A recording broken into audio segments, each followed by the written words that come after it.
Hey, you better come. There's somebody dead. There's a man, he's dead. I think he's dead. He looks dead. Come on. He's dead.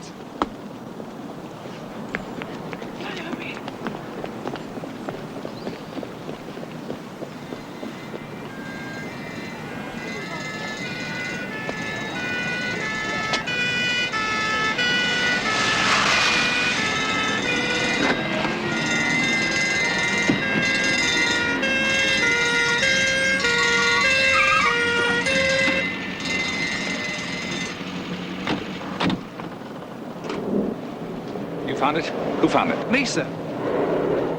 Whose footprints are these? Yours? Well, I don't know, sir. Stay where you are.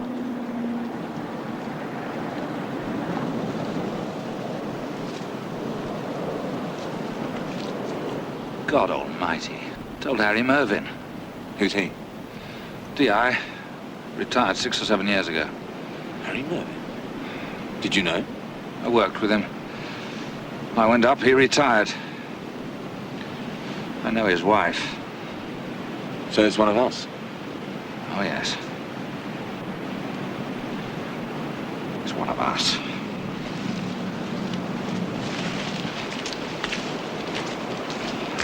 Clear the park. Seal it off. Anybody inside after that I'll want for questioning. I want every available man on this. All right? Fence this area off about 20 feet square. Keep it clear until forensic and photographers arrive. The bloody rain's up the hill. Get into those houses. Inside every one of them. Who saw what? And I want dogs. Dogs. How long? Still warm. Back to the car. Get onto the information room. I want an all-car alert. All divisions in the area. I say, you. You see anybody? I don't think so, sir. Come on, think hard. Anybody at all? Well, I'm trying to think, sir. Look, this is serious, lad. It's a police officer. Come on now, think hard. Anybody. Just so we have a description.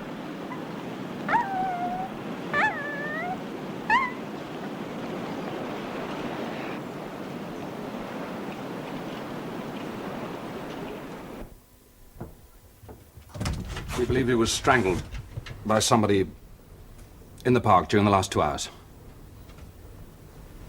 I brought the dog back.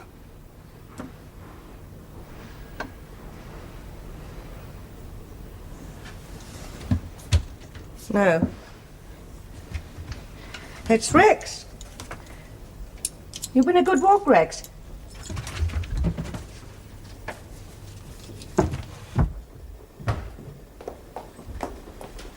You didn't meet my elder boy, did you, John?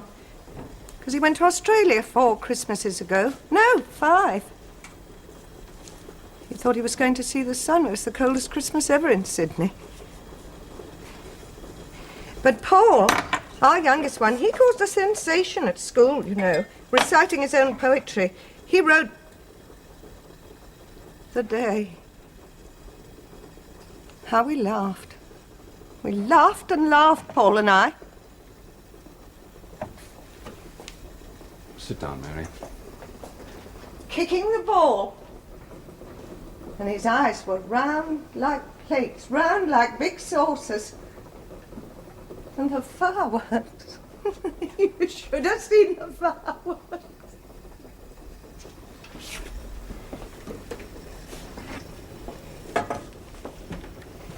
We want to know who could have done it.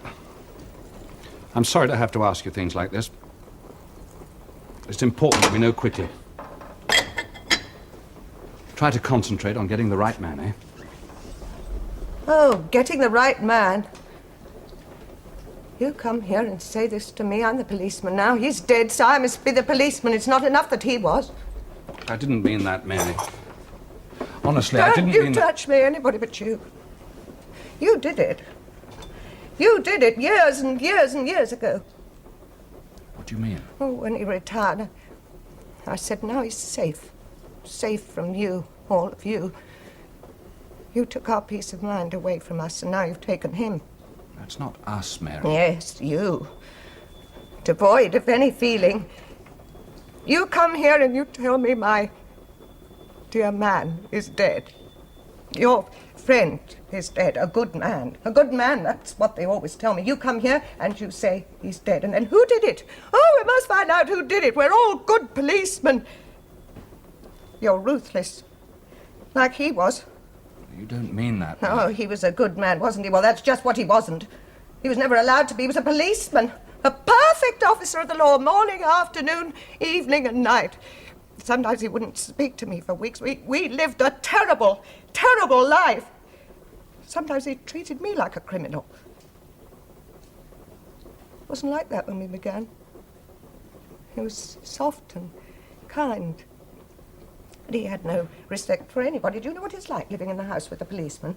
Oh, you don't make friends with the neighbours. Suspicion, not his, theirs, that you're prying into their lives and into their morals. We were cut off. I was cut off. He had his work, that's all.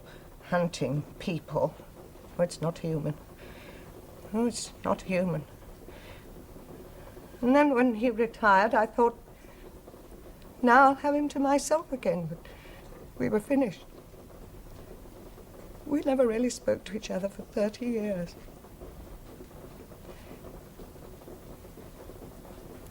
I want you to go. I want you to leave here. You're the last person I want to see here. If you had any feeling, you'd never have come. Go away! Leave me! Go away!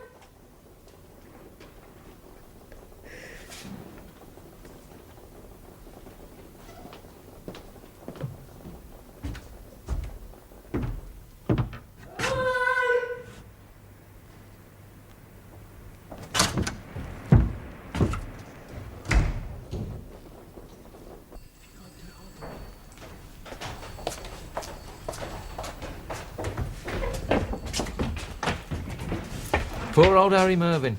He never understood us criminals. We got the criminal mind, you see. He never understood that. And we can't help it. You see, it's our upbringing. On the account of our fathers drank too much, and our mums were on the game. Nevertheless, you can't really account for your movements between 7 o'clock and 9 o'clock this morning. Oh, let me see. I've got to put my criminal mind to work on that one. Let's see now. Having breakfast, wasn't I?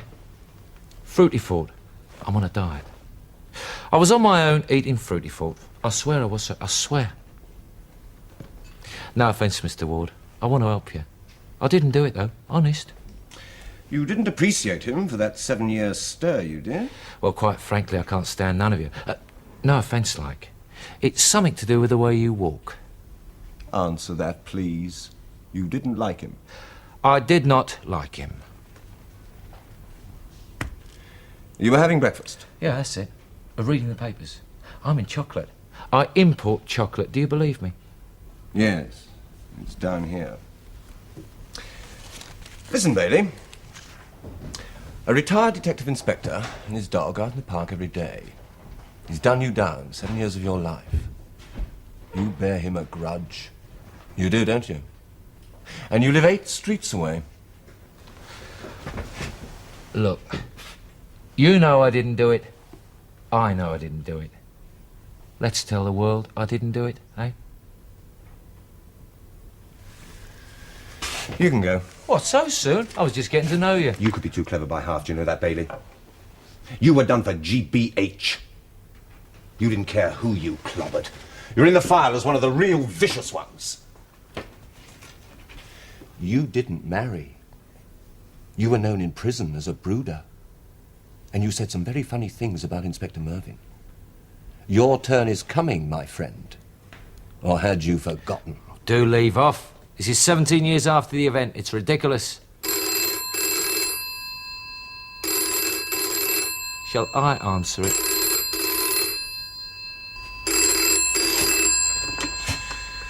Inspector Ward. Retired the eye.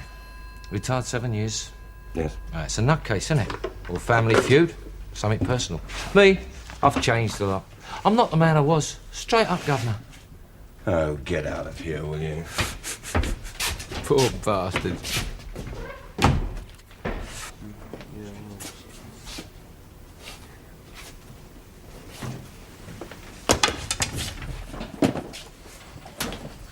What's the story with Bailey? Oh, nothing much.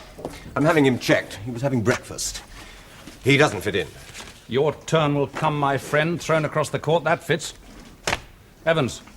So far, 63 houses visited and all the occupants questioned. And 4 saw him walk into the park with his dog. Which ones?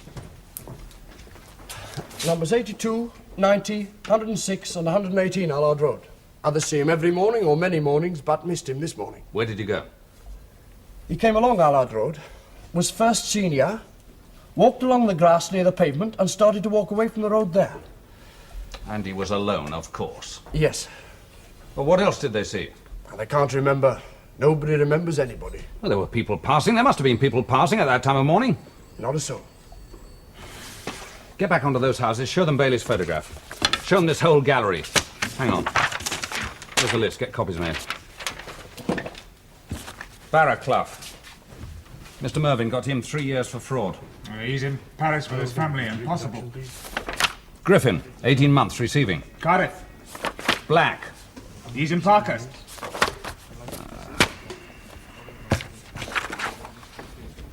Asphyxiation, broken cheekbone. Thumped, strangled, dragged into the bushes in daylight. What about the park-keeper? Saw and heard nothing, till Remick ran up with the news. Anything from Mrs. Mervyn? She was in a state of shock when I told her. I left and called the doctor. She's all right. She's with friends. I'll go back later. They weren't talking very much, the old man and her. Marital difficulties? Call it that. He was a dedicated copper. His marriage suffered. He was a good man. I knew him. He was a good man. Was he? Do you mean a good police officer or a good man? He was tough, wasn't he? Exhibits. The footprints are ours, Remick's and the park-keeper's. It's a mess. Empty cigarette packets, days old, lolly sticks, a kid's glove, newspapers, bits of a magazine, rusty toy gun, and samples of earth from under the body. Clothing. Nothing. No hairs, no tears, no threads, or scratches or scrapings. Nothing. Nothing. What do you think? What are we looking for? Revenge for a motive. Unless the wife can throw some light. Evans. It looks like revenge, sir. Looks like that to me. I knew him. Nobody wanted to do a thing like that to old Mervyn. Wrong. There's always someone who would like to do it to any one of us. Even after we've retired, there's always someone who'll remember what we were. We separate them from part of their lives. Used to be all their lives.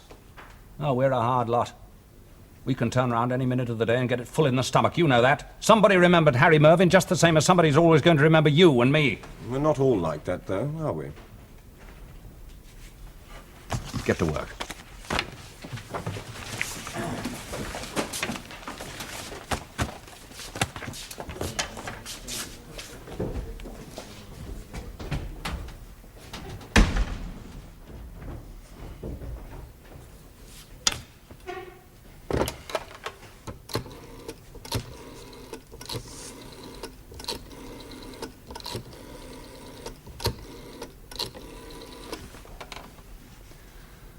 Can I speak to Angela, please? Mrs. Kingdom. It's her husband.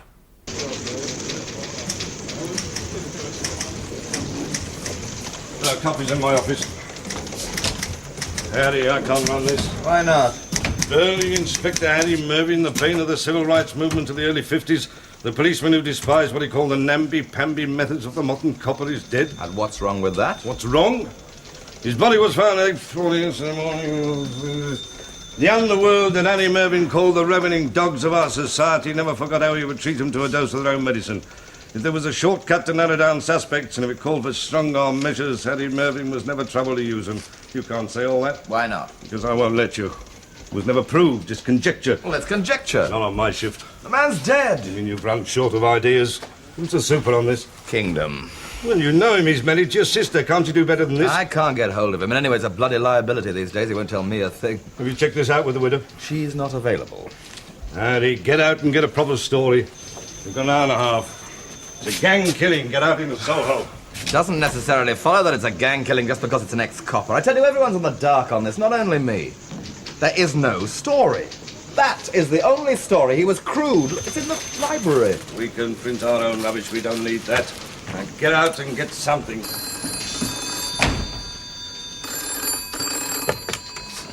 Harry Carson. Mrs. Kingdom. Yes, put her on. Hello, Angela.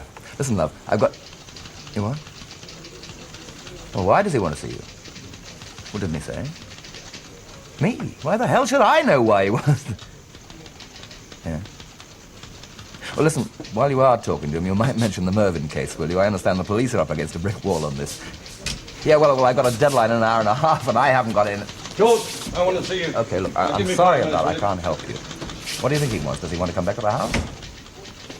Yeah, well, look, love, I wish you the best of luck, eh? Why does it always happen to you at this time of night? I don't know, I was just wondering. Your lucky star is shining again. You've got a visitor. Tenant Remick, the lad who discovered the body, wants to give us an exclusive. He'll do it for 50 quid. He says he almost saw a murder. He said he passed a man in the park. Did he now?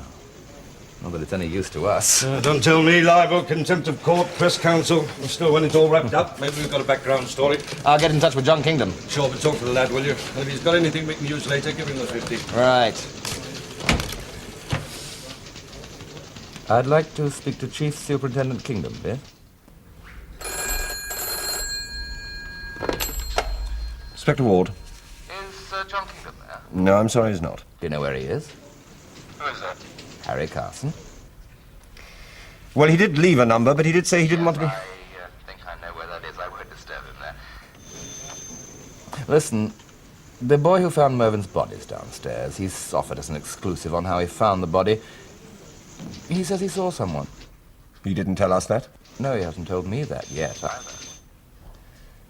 All right. Get what you can out of him. I'll be right there.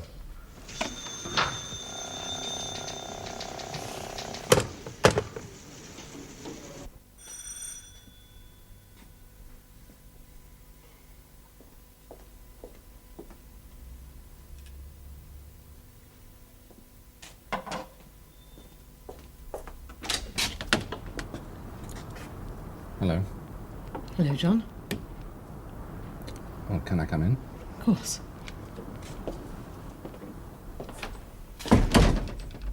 It's your house.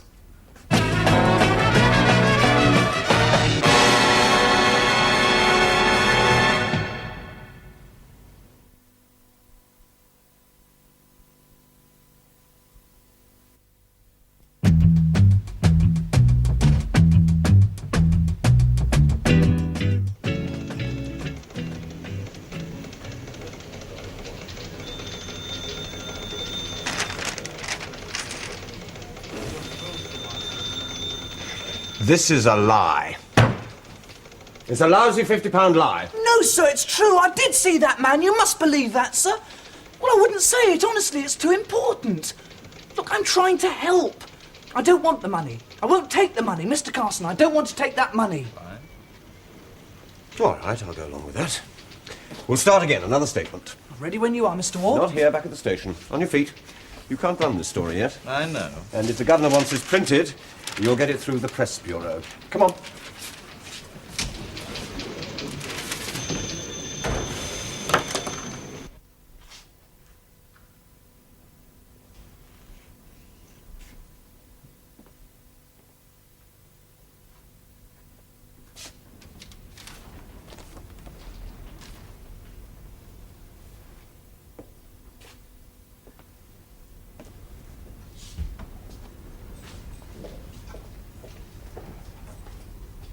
You sure I can't cook you something, John? Oh, no, thank you. I've eaten. A sandwich. No, thank I mean, that's what you've eaten. A sandwich. you. Yes.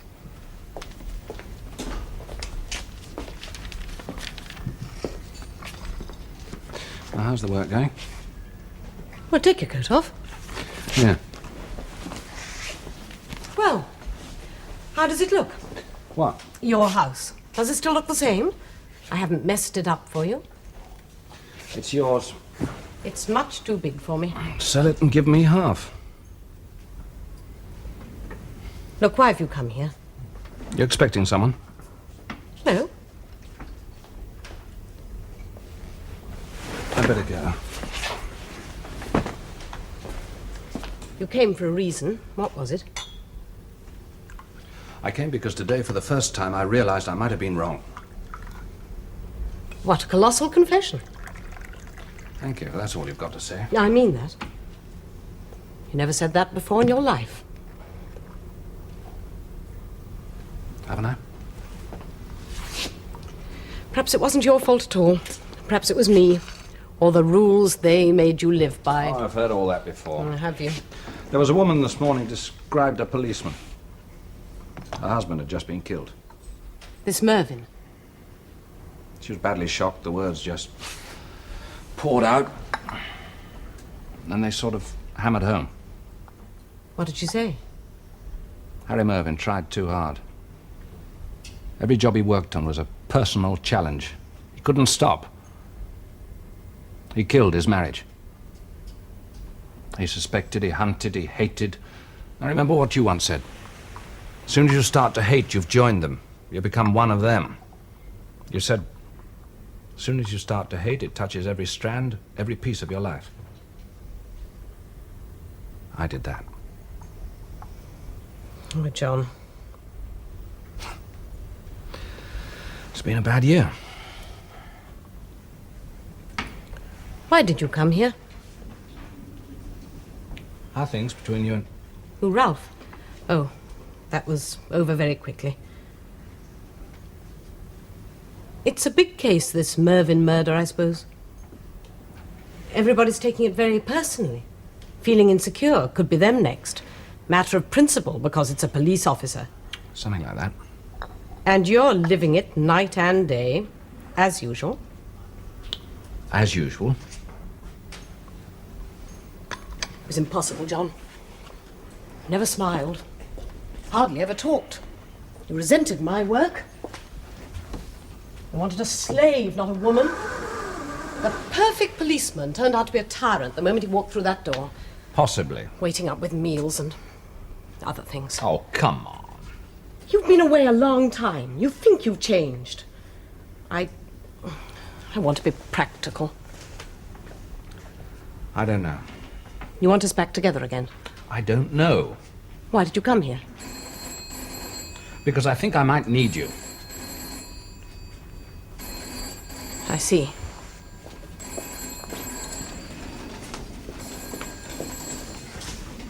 You are free too? Yes, he is. Hang on. It's for you.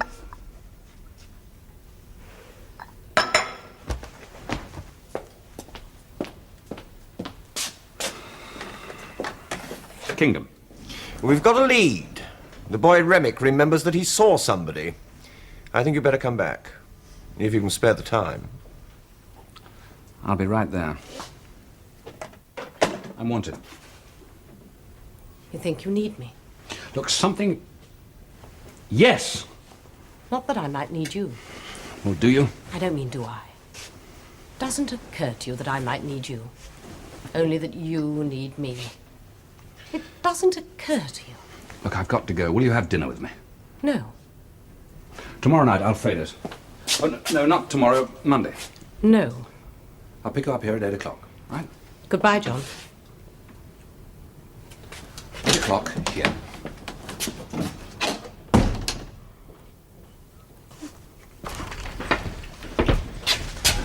I'll be a minute. Yeah. Where is he? In here. No. You come in here.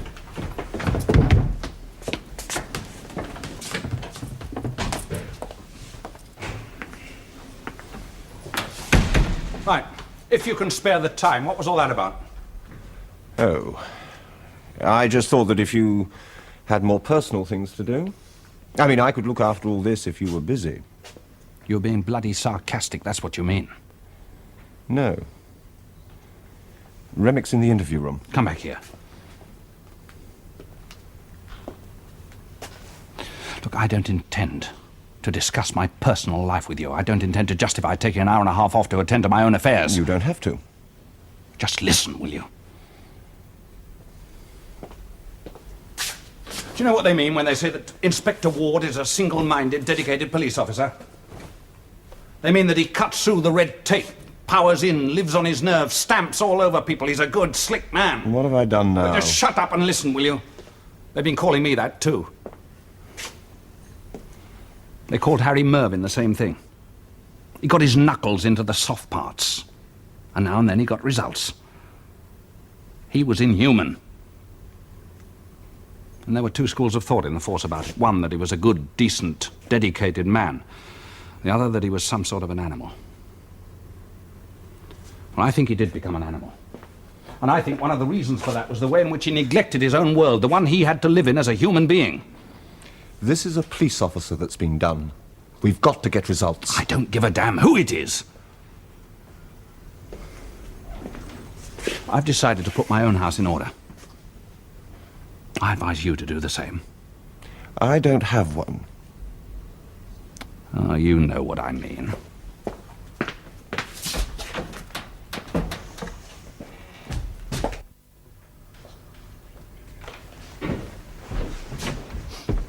Oh, hello, Terry. So you did remember something else, good boy. Yes, I was telling Inspector Ward, wasn't I? I did see someone. Where? In the park. Well, exactly where? Well, Can you read a map? Yes. Come in here. Right, there's the park. Where were you and where was the someone? Yeah. Thanks to information supplied by our crime reporter Harry Carson, the police have issued this artist's impression of a man who might be able to assist them in their inquiry. Looking for your name? Well... Sorry, you'll have to wait till after the case is over. You'll get your credit then. Well, that's all right. I only wanted to help. Terry's giving us 50 quid to charity. That's right, sir. Harry. Oh, buzz off, will you? You know we can't do this in front of the press. What happens now? We're looking for him, that's what happens. And when's the identification parade? In about 5 minutes. Can I come? No! Is Tony Bailey on it? No comment. Gave you this. Remick! Well, me, I cooperated, didn't I? You had no That's worth a choice. hint, isn't it? Tony Bailey. He lives round here, doesn't he? No comment. I'll get you or something like that in court, wasn't that it? Oh, go away.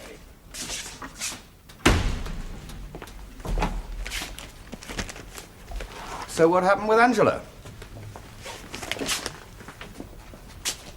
It's got nothing to do with you. Oh, yes, it has. When she left you first, she came to my place and cried for 3 days. I want to make sure that doesn't happen again.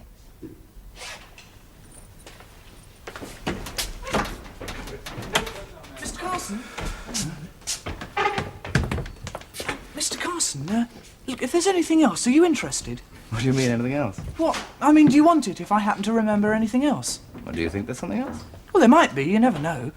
I mean, it's happened once, it could happen again. Yeah, sure. If you think of something else, call me. Right. You've got my number. Go with the inspector, Remick. Hey? For the identification parade, he'll tell you what to do.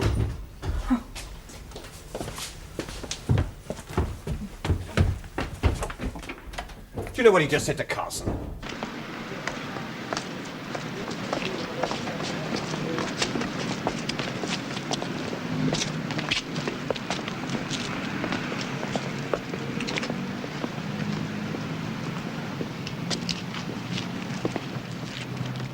That boy's a liar. Get out there, you're supposed to be witnessing the ident. I tell you, it's a farce. He's lying. Don't jump to conclusions.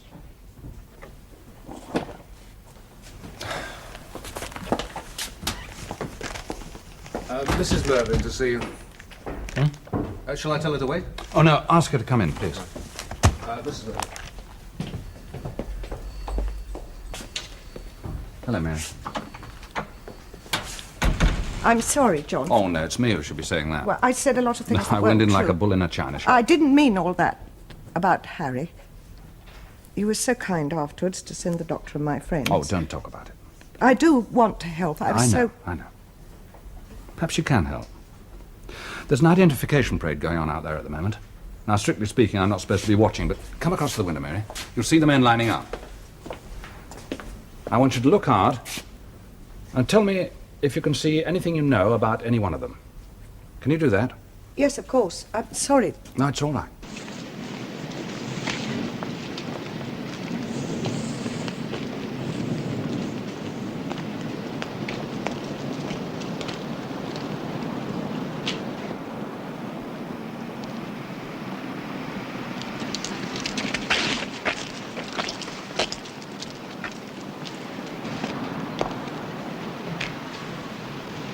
Recognize any of them?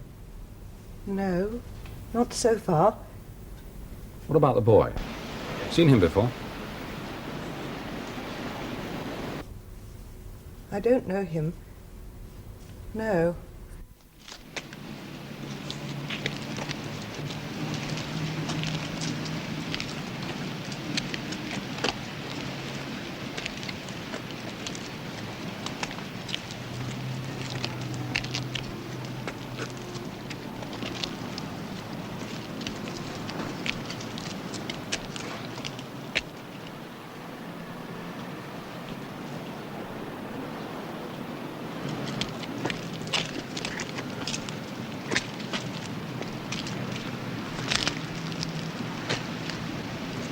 Well, goodbye, Mary. Thank you for coming. Thank you, John.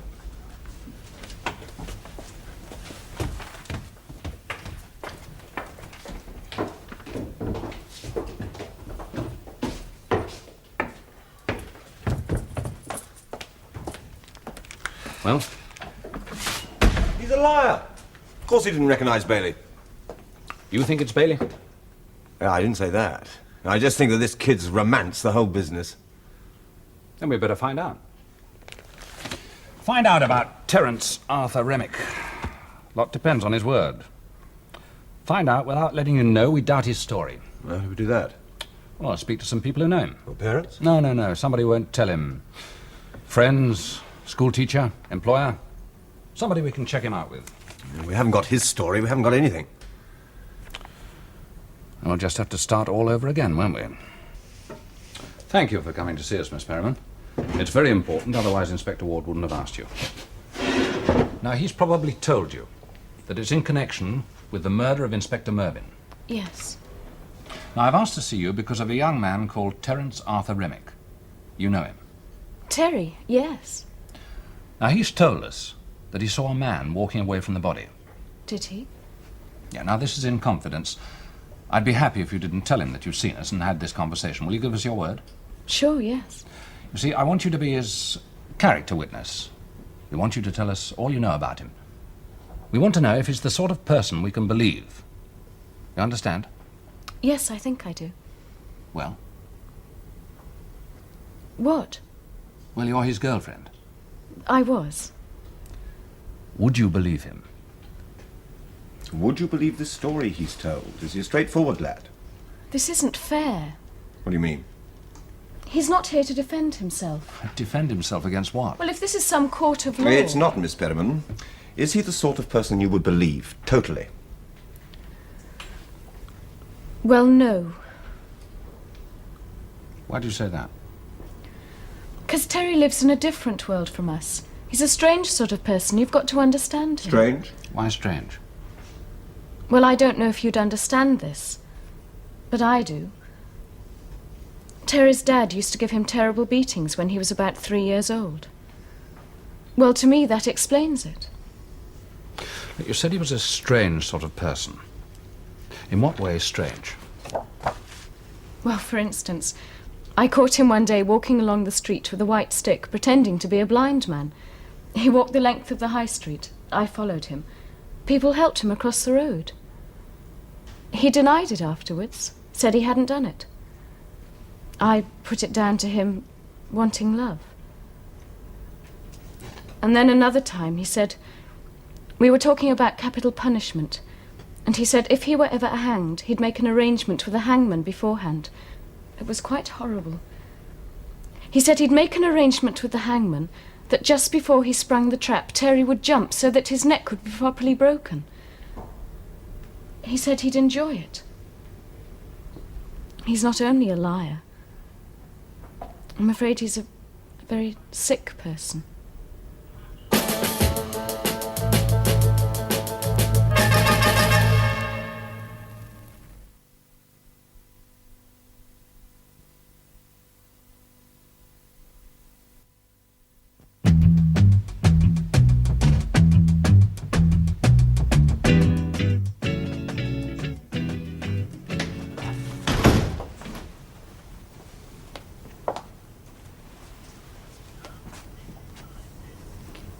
We were thinking of having a cup of tea. No, thank you, Mrs. Remick. Nothing for me, please.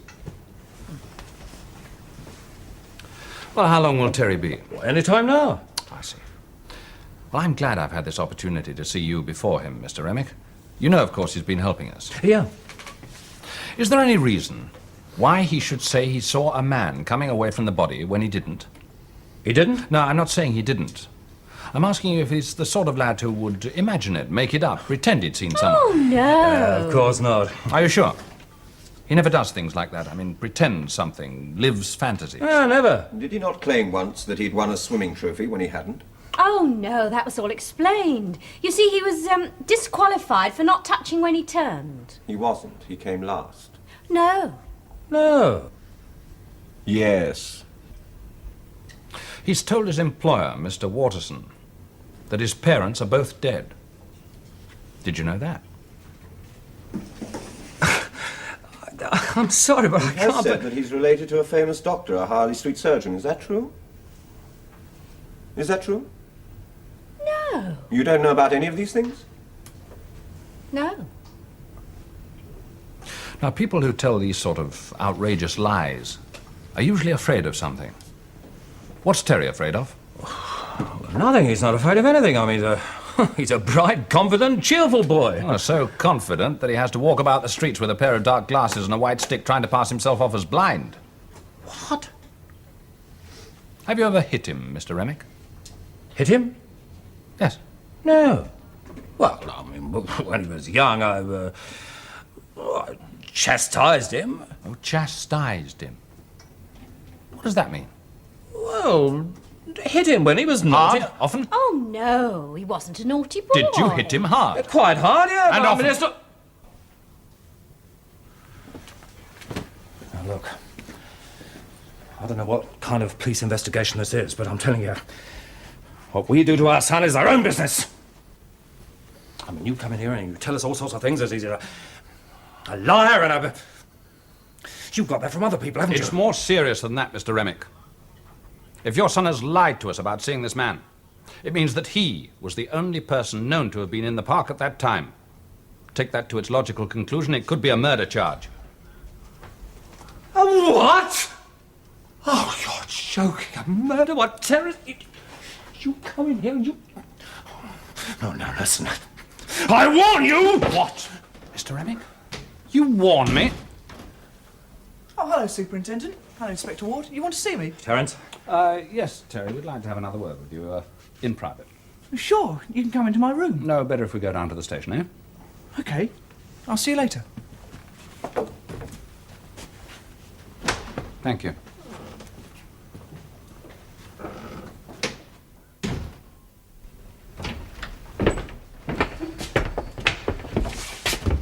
Right, sit down, Terry. Let me take your coat. Oh, thanks. Sit down. What can I do for you this time? How can I help you? Terry. Yeah? Have you thought about this case at all? Yes, I have. It's a very funny one, you know. Peculiar. Yeah, it is, isn't it? Doesn't make sense. No. You know, for instance, that killing somebody is a very scary business for the person who does it. Mm. They always leave something behind, something we can find, no matter how small. A mark, a hair, dandruff even, fluff from a coat. Oh, yeah. Because they don't think of these things. They're too minute. And because police methods are always in advance of the intention of the criminal. Or should be. Precisely. This is one case when nothing was left behind. Nothing at all. Yes? Yes. Nothing. That's the first case I've ever had. Now, what would you deduce from that, Terry? Well, I don't know. Well, that someone was being ultra careful, wouldn't you say? Oh, yeah, I would. Why? Because he didn't want to get caught. I'll ask you something else. Why are you talking to me like this? Never mind why I'm talking to you like this. Let's just have a chat about it. Let me ask you this question. Why do people kill? Well, for many reasons, sir. Oh, there's no need to start calling me sir now, Terry. We've been talking man to man up to now. I'm sorry, sir. Sorry. There's one central reason why people kill. They kill because they hate. I suppose so. Now, that doesn't necessarily mean they have to hate the person they kill. They could hate someone else and not even know they're killing one person because they hate another. Do you follow? Yes. So, whoever killed Inspector Mervyn could have killed him without hating him, even without knowing him. Yes. You agree? Yeah. But that's just the feeling. That's not the motive. That's just the subconscious working, but it's not the motive. Now we've got to try and find a motive. For why somebody killed Inspector Mervyn? Yeah. I've been racking my brains, Terry. I'll admit it was a brick wall. I drew a blank until suddenly there was one of those shafts of light that you read about detectives getting in novels. The perfect murder. You see, if there are no clues, and you eliminate all the other motives, you're just left with one motive. The desire to commit the perfect murder. You see, if you want to commit the perfect murder, you don't kill someone you know. Otherwise, you become a suspect. You have to eliminate every possible motive for killing in order to be quite freed from detection. Are you with me? Yeah. But the one thing the perfect murderer forgets is that the desire to execute the perfect killing is in itself a motive. What sort of person do you think is capable of trying the perfect murder? Clever. Very clever. But sick. Ill. Lonely. Full of suppressed hate. Why is it that nobody ever seems to get away with it? Oh, it's always because either they're not clever enough, or else they can't keep quiet about it. They have to keep leading the police back to the scene. They can't help boasting about it. After all, they believe that they've been much more clever than the police. Terry? Sure. Do you think any of that fits this case? It could do. It could easily be something like that. Could it fit you? Me? Oh, no. Well, are you sure? Now, think about it for a moment. You have all the credentials. No, I don't. Oh, yes, you do. You're clever. But you didn't do well at school, did you? So once you even forged a school report to prove to your parents that you were considered to be clever. No, I didn't. Yes, you did. And then there was the swimming trophy. That was clever. Why did you do all that, Terry? I didn't. Oh, now, come on. If we're playing a game, you'll have to think of something else. Not just a denial. Because we've checked. And you've tried to cover up all the lies you've told your employer by saying that your parents are dead. Do you want to change your parents, Terry, or do you wish your parents dead? That's hatred. Now, come on, Terry. Now be clever. Think of something that explains all that.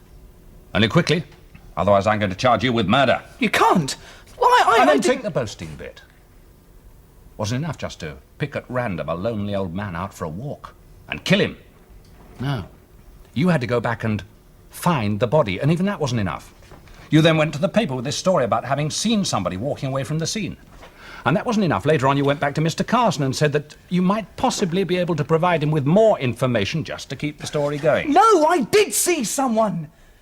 Oh, I didn't do it myself. Do it myself. Oh, come on. Do you think we're stupid? All right, Alan. Tell me, Terry. What is it, lad? What made you do all that? Have you been just pretending to be good ever since you were a lad?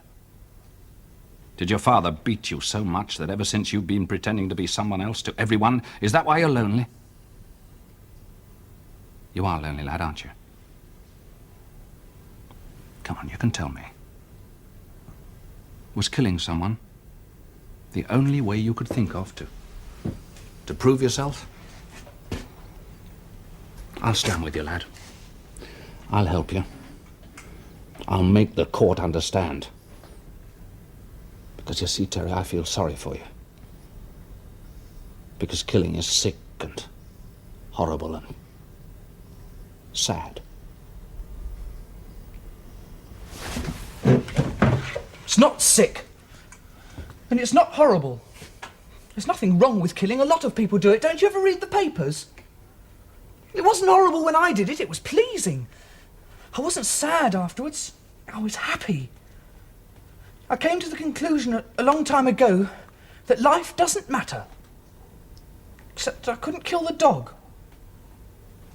The dog? I couldn't kill him. He pranced about. He didn't seem to mind that I killed. He didn't know any difference. I suppose you're Mrs. Master. There's nothing wrong with killing. Human life doesn't matter. I have a father who doesn't matter and a mother who doesn't matter. Nobody matters. People admire perfection. This wasn't bad, you know. If I hadn't gone to the press, you'd never have found out. It was clever. Do you know how much care I took, how I planned it? And after I hit him, I spread my coat all over him so that I wouldn't drop any hairs on him.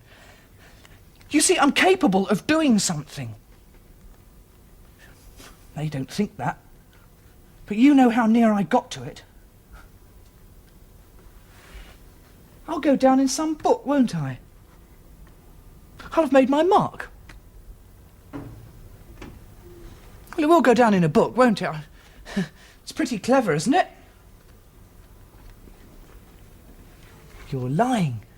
You know it was clever. Look how big the headlines were. I did that. You're lying. Your mother and father think a lot My of mother you, and Terry. father think what I let them think. But they hate me, really.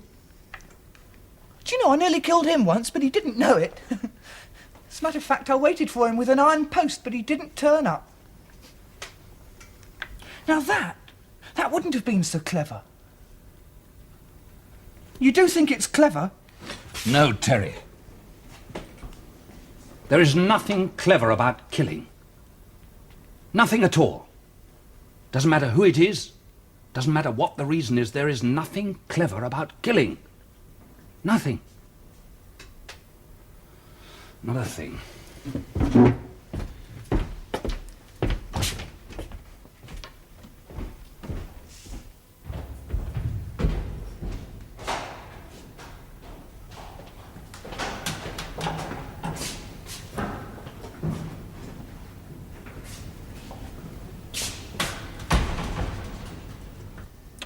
We found a lot of police literature hidden away.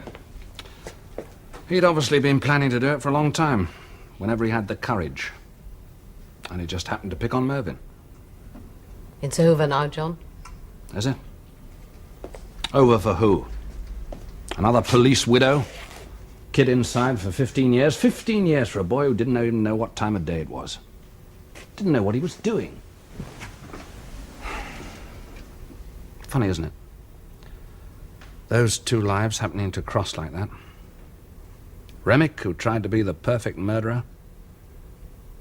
Mervyn, who tried to be the perfect copper. And both failed. Such philosophy. Angela,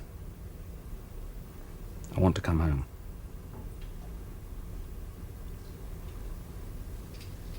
We don't have to go out. I can cook. Remember?